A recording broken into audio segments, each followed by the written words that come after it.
Students, today we are going to start chapter 2 of a class 10th ICSE maths, that's banking. ठीक है, तो banking मतलब बहुत scoring chapter है क्योंकि ज़्यादा बड़ा भी नहीं है और आसानी से हो भी जाता है। शुरुआत के ये 3 चैप्टर्स इंपॉर्टेंट हैं और आप करना चाहिए, आप सबको करना चाहिए। ठीक है, तो let's start with banking.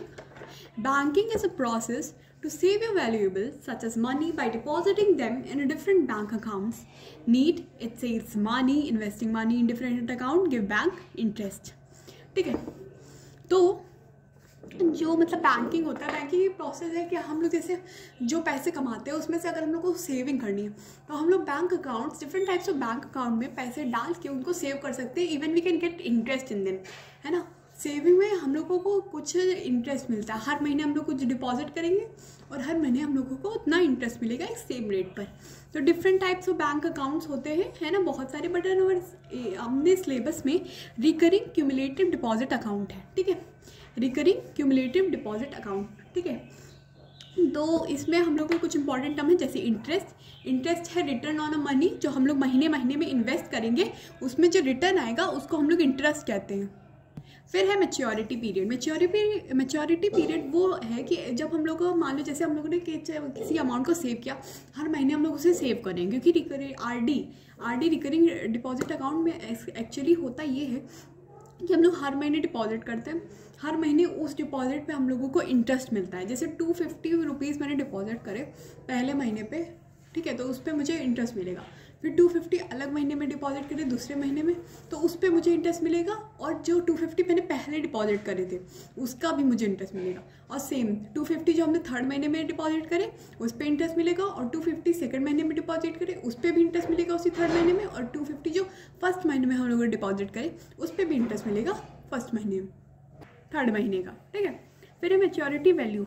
Maturity value है तो टोटल अमाउंट जो मिलेगा, मतलब मान लो जैसे मैंने 12 महीने मतलब 1 साल के लिए डिपॉजिट करा 250 तो मुझे हर महीने तो उसका मिला ही, और हर महीने ऊपर वाले महीनों का भी मिला. और फिर जो हम लोगों का टोटल अमाउंट होगा, जो मैंने टोटल डिपॉजिट किया, जो मुझे इंटरेस्ट मिला, है ना, और कितने महीने के लिए मैंने जो डिपॉजिट किया था उस हिसाब से मुझे अपना मैच्योरिटी वैल्यू मिलेगी. ठीक है, तो इसी हिसाब से मैंने आपको जो एग्जांपल्स दिए 250 वाली, उस हिसाब से हम लोगों का फॉर्मूला है. यही फॉर्मूला इसमें मेन है, मेनली यही फॉर्मूला है. तो सबसे पहले इंटरेस्ट निकालने का फॉर्मूला है पी फॉर प्रिंसिपल अमाउंट, मैंने कितना महीना हर दिन डिपॉजिट किया, n+1 into 24 divided by 24 into r by 100. ठीक है, आर हम लोग का रेट ऑफ इंटरेस्ट, एन कितने महीनों के लिए जमा किया. ठीक है, और मैच्योरिटी वैल्यू कैसे फाइंड करते हैं, P into N plus I, P into N plus I, P into N plus I, P into N plus I, repeat P into N plus I. This is not a reading subject, but ये हम लोग को देखो हम आपको कौन से बता दें आया कैसे. ठीक है, तो मैच्योरिटी वैल्यू में ये पी हमने कितना जमा किया, पी इंटू एन. हम लोग अगर प्रिंसिपल अमाउंट इंटू एन करेंगे तो हम लोगों को कितना आएगा, जैसे मान लो हम लोगों का 250 है, हम लोगों ने 250 जमा किया है, तो कितने महीने, 12 महीने जमा किए. और मान लो हम लोगों को इंटरेस्ट मिला, मानने के लिए हम कह रहे हैं इंटरेस्ट, हम लोगों को टोटल इंटरेस्ट जितने महीनों पे हम लोगों को मिला है वो है 200. ठीक है, तो हम लोग इसे मल्टीप्लाई करेंगे और जो आंसर आएगा वो यहाँ लिख देंगे. और ये प्रिंसिपल अमाउंट है हम लोगों का कैलकुलेट करने के लिए इंटरेस्ट, और n+1 क्योंकि हर महीने का जैसे मान लो थर्ड महीने में 250 जमा किए तो उसी के साथ हम लोगों को सेकंड महीने के 250 का भी रेट मिलेगा और फर्स्ट महीने का 250 का रेट मिलेगा. इसी वजह से ये फॉर्मूला है n+1 डिवाइडेड बाई 2 इंटू 12 क्योंकि 12 महीने ना, इंटू r बाई 100. ये इसका फॉर्मूला है. ठीक है, तो now we are going to give example to you, that's clear, ज़्यादा बड़ा नहीं है.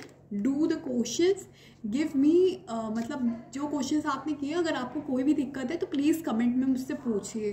ठीक है, because I am ready to give you answer. ठीक है, so let's have a new question. That's अर्विन deposit ₹1600 per month in a cumulative account for 3 year. ठीक है, 3 ईयर्स के लिए at the rate of 9% per annum at the simple interest. Find the amount Irwin will get at the time of maturity. ठीक है, तो हम लोगों का पी देखो, ये हम लोगों की मतलब बुक है तो थोड़ा सॉरी, तो देखो इसमें पी कितना है हम लोगों का, ₹1600. प्रिंसिपल अमाउंट जो हर महीने जमा करें वो है 1600.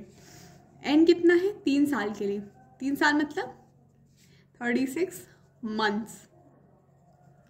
आर हम लोग का कितना दिया है, एन. तो इंटरेस्ट हम लोगों को कितना होगा, फॉर्मूला क्या है, P into n plus 1 24 into r by 100। देखो फॉर्मूला लिखने के हम लोगों को नंबर मिलते हैं, चाहे आप अपने half yearly exams, school exams में लिखिए और बोर्ड्स में तो बहुत ज़रूरी है, ठीक है।